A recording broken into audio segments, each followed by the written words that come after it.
Voltamos e seguimos com as informações do Minuto Bom Dia agora para falar de esporte. Por isso eu estou recebendo aqui o Edson Castro. Boa tarde, Edson. Seja bem-vindo. Boa tarde, Leandro. Boa tarde aos nossos telespectadores. A gente começou o programa, a gente não tinha nem testado o microfone. Tomara que o Marcão aí deu ok para nós. Né? Isso aí, ao vivo é assim mesmo, cara. Exatamente. Bom, vamos começar falando aí pela dupla Grenal. Teve Ipiranga, teve Atlântico, mas vamos começar falando pelo Grêmio e pelo Inter. Como é que foi esse fim de semana? Olha, dois resultados importantíssimos, tanto para Grêmio quanto para Internacional. O Grêmio venceu o Atlético Mineiro fora de casa por 1-0.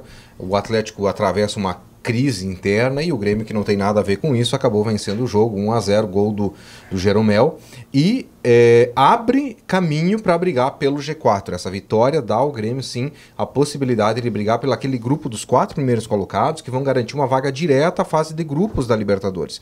Porque os dois seguintes, aqueles que completam o G6 e que vão para a Libertadores, eles vão ter que ter uma primeira fase de disputa até chegar à fase de grupos. Então o Grêmio quer, sim, hoje é 5º colocado, mas quer ter essa possibilidade de buscar uma vaga nesse grupo dos 4 primeiros, e muito passa por essas vitórias que vai ter agora nessa reta final. A primeira delas contra o Atlético Mineiro, fora de casa, mostra que o Grêmio realmente é um time muito forte dentro do Campeonato Brasileiro, e mais, mostra que se o Grêmio tivesse tido um pouquinho mais de atenção ao Campeonato Brasileiro do que apenas a Libertadores, poderia hoje estar brigando pelo título da competição.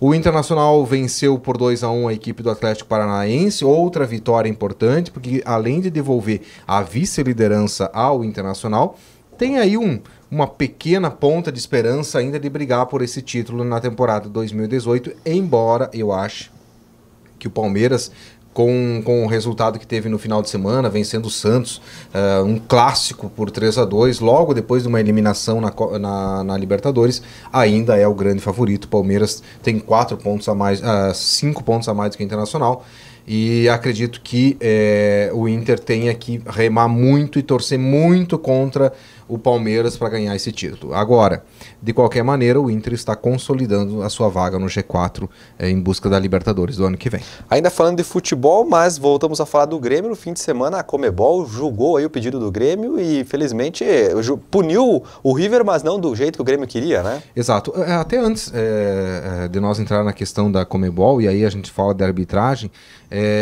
novamente polêmica no jogo do Internacional, né? É um pênalti que não houve no final, que acabou sendo marcado, o que é de interpretação, e aí eu acho que a imprensa tem uma responsabilidade em cima de tudo que está acontecendo em relação à arbitragem no Brasil. É a questão de que um árbitro experiente como o Renato Marcília, que fez a avaliação do lance para o Sport TV na noite desse domingo, acabou dando um lance muito parecido a favor do Corinthians, que não foi marcado o pênalti, ele entendeu que foi, e o lance do Internacional, que foi marcado o pênalti, ele entendeu que não foi. Então eu acho que assim, tanto fora quanto dentro dos gramados, a arbitragem brasileira está o caos, precisa se reciclar, precisa urgentemente melhorar.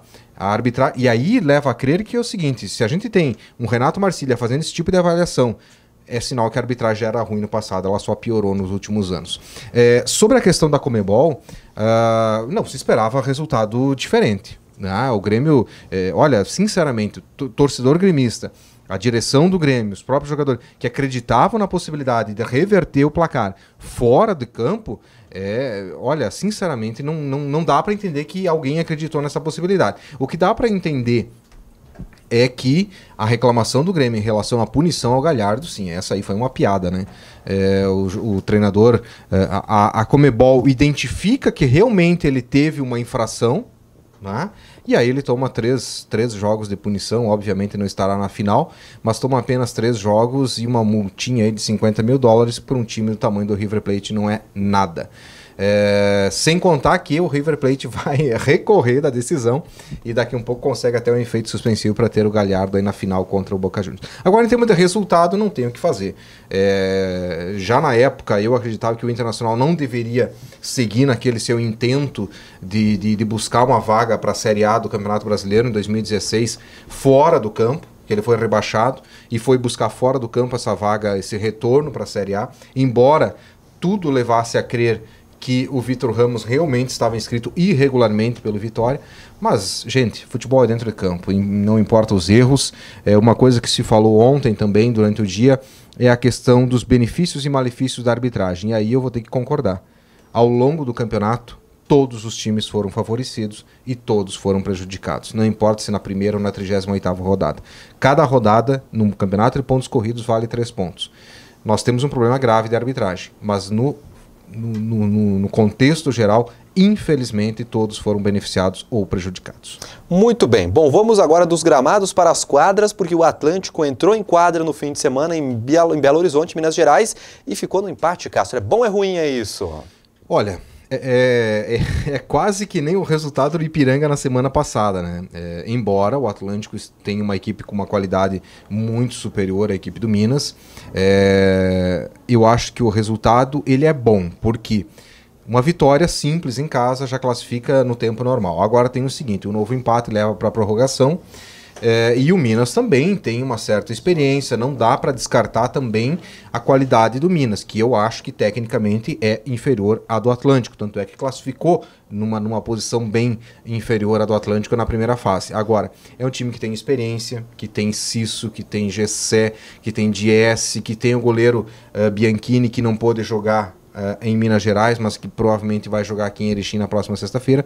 Tem que ter alguns cuidados. O Atlântico ainda é favorito para levar essa vaga. Agora tem que ter alguns cuidados, porque assim como teve um empate lá, o Minas pode vir e complicar aqui dentro do Caldeirão também. Um grande jogo, hein?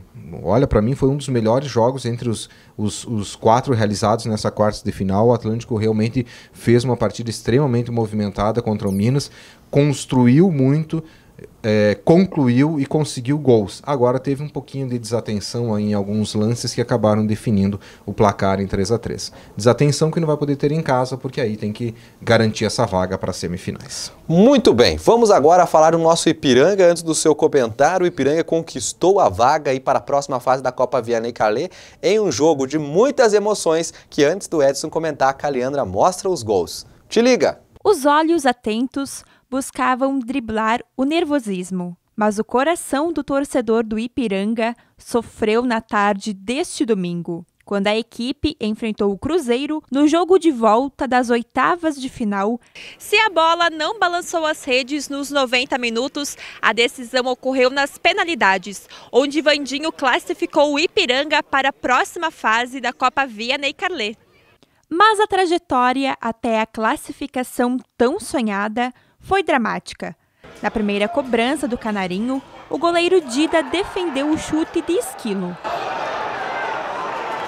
Mas a vantagem momentânea do Cruzeiro não durou muito.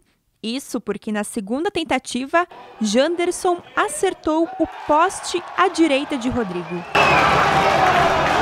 Pelo Ipiranga, Jackson cobrou e deixou tudo igual. O zagueiro André poderia ter a oportunidade de deixar a sua equipe à frente do placar, mas a bola carimbou o travessão de Rodrigo. A virada do Ipiranga no placar veio com Juan. E ficou para Cássio a responsabilidade de manter o Cruzeiro vivo no duelo das penalidades, mas a cobrança foi para fora. A classificação do Ipiranga veio com Vandinho, que converteu e fez a alegria do torcedor. Não, acho que as cobranças do pênalti foi o que o jogo apresentou, né? O Ipiranga, a gente mostrou nossa força, a gente batalhou do primeiro minuto, nos 2 jogos, né? Nos 2 jogos a gente foi muito bem, eles vieram numa proposta de marcar. E eu fico feliz que Deus me abençoou ali, tive a tranquilidade, escolhi o canto certo e a gente saiu com a classificação. Nas quartas de final da Copinha, o Ipiranga irá enfrentar o Real, que eliminou o Pelotas. Para o camisa 1 do Ipiranga, a classificação nas penalidades deixa o Canarinho mais forte. Com certeza, né? A gente falou lá em São Borja que a gente saía mais forte de lá, de sair com 2 jogadores a menos, conseguir um bom resultado. E hoje uma coisa que a gente não passou por esse ano, esse grupo não passou por uma decisão de pênaltis, mostrou que tem personalidade para cobrança, para sair ali, acabou errando o primeiro, mas o Esquilo é um bom cobrador, mas aí o pessoal deu conta do recado, acabou fazendo gol, a infelicidade deles também contou para a nossa ajuda, e agora é pensar no Real Capão. Muito bem, Edson, você estava lá. O que falar de Ipiranga e Cruzeiro? Olha, e daqui a pouquinho vamos falar rapidamente também de Pelotas e Real, outra surpresa. Mas vamos falar primeiro do Ipiranga, hein? Olha, Ipiranga, eu não tinha... eu imaginava já que Ipiranga e Cruzeiro fossem fazer um jogo parelho. Por quê? Na partida de ida, lá em Porto Alegre, o Cruzeiro, mesmo com um jogador a menos, conseguiu fazer uma partida equilibrada, especialmente na parte final do jogo contra o Ipiranga. Ipiranga já teve dificuldades lá. Ipiranga voltou para casa, optou em sair no primeiro tempo, e aí depois, obviamente, o Márcio Nunes foi explicar, e até se entende a situação dele, optou em ter uma equipe bastante reservada na marcação. Tá? Depois, durante o jogo, ele teve que se expor um pouco mais, abrir um pouco mais a equipe, mesmo assim, dificuldades enormes de criação e conclusão.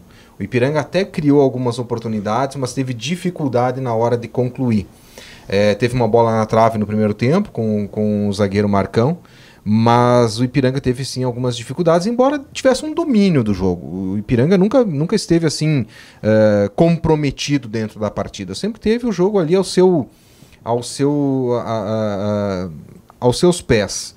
Agora, tem que melhorar. O Ipiranga sabe que vai ter que melhorar para os próximos jogos. O próprio Real, que a gente vai falar na sequência, que eliminou Pelotas, daqui um pouco pode representar um perigo um pouquinho maior do que a gente imaginava. Agora, que é uma surpresa o Pelotas ser eliminado, eu não tenho dúvida alguma. O bom é que o Ipiranga está completo, vai para a partida completo. O Márcio Nunes tem as opções. Agora tem outro fator, já é quarta-feira, então não tem tempo para treinar. A partir de agora não tem mais tempo para treinar. Agora é colocar a cabeça no lugar. Daqui um pouco, algumas desatenções aí também que aconteceram ao longo do jogo, o Márcio vai ter que trabalhar essa questão até a próxima quarta-feira. Quarta-feira já tem jogo, no domingo a decisão no Colosso da Lagoa. Agora eu te pergunto, Castro, você já tinha visto falar do Real que eliminou o Pelotas, rapaz? O Pelotas que vinha como favorito nessa chave, fez uma boa campanha na divisão de acesso do Gaúcho. Foi líder do grupo dele. E daí eu te pergunto, agora vem com a situação que o Pelotas é eliminado de cara. O que é? O que aconteceu? O Pelotas, na verdade, era um dos grandes favoritos dentro da Copa Vianney Carlet, né? E talvez ele fosse até um pouquinho mais favorito do que o próprio Ipiranga. O time do Real disputou aí a terceira divisão do Campeonato Gaúcho esse ano. É um time muito jovem, muito recente, foi federado, se eu não me engano, em 2017, primeiro ano dele que esteve federado à Federação Gaúcha de Futebol, e aí passou a competir nas competições oficiais da Federação Gaúcha. Disputou a terceira divisão esse ano, chegou às quartas de final, foi eliminado pelo São Borja. E tem alguns jogadores um tanto conhecidos do futebol gaúcho, né? Daniel Balói, alguém deve lembrar aí, principalmente torcedor colorado. O Balói jogou no Internacional de 2008 até 2011, participou em alguns jogos naquela campanha de 2010, em que o Inter foi campeão da Libertadores. E tem também o Adriano Chuva. O Adriano Chuva é um pouquinho mais conhecido, já jogou no Palmeiras, jogou em outras equipes e também foi convocado para a Seleção Brasileira Sub-20. No Jornal de Amanhã, nós estamos trazendo um pouquinho mais desse time do Real. É um time que tem alguma experiência, alguns jogadores que já jogaram no Pelotas, outros clubes aqui do Rio Grande do Sul. Tem que ter cuidado. Já mostrou que está surgindo a primeira zebra da competição. Até porque o Pelotas foi como favorito, o Ipiranga vai como favorito e o Pelotas dançou. Se o Márcio não se ligar, vai dançar também, né? Eu acho que tem que ter o exemplo, né? Tem que tentar buscar esses jogos do Pelotas, porque o Pelotas perdeu os 2 jogos. Ele perdeu lá em Tramandaí, que é onde o Real manda os seus jogos. O Real é uma equipe de Capão da Canoa, mas manda os jogos ali na vizinha Tramandaí. E perdeu em Pelotas. O Real venceu os 2 jogos contra a equipe do Pelotas. Então é importante, daqui a pouco, Márcio, ter um entendimento melhor o que houve com o time do Pelotas para sofrer essas 2 derrotas, porque não se imaginava que isso fosse acontecer, para servir de alerta também ao Ipiranga. Eu gostei da atitude do Márcio no final do jogo, quando ele falou que tem que se ter respeito a qualquer adversário que se enfrenta no campeonato. E vale ressaltar, dos 8 classificados, não tenho dúvida nenhuma, o Real surge como uma zebra na competição. Se vai continuar sendo ou não, bom, os próximos 90 minutos, os próximos 180 minutos de Ipiranga e Real é que vão mostrar isso. De outro lado, se o Ipiranga classificar, estará muito próximo da vaga na Copa do Brasil. Por quê? Porque lá nas semifinais talvez enfrente o Internacional. E o Internacional já não briga nem por Copa do Brasil, nem brasileiro da Série D. Internacional que pega o Gaúcho de Passo Fundo, que também passou. Exatamente. Fechou então, Edson. Essas informações do esporte? Exatamente. Uma boa semana a todos. Amanhã a gente volta com mais. e já prevendo aí essa partida que o Ipiranga vai fazer contra a equipe do Real. Ótima semana para você, obrigado, viu? Realmente.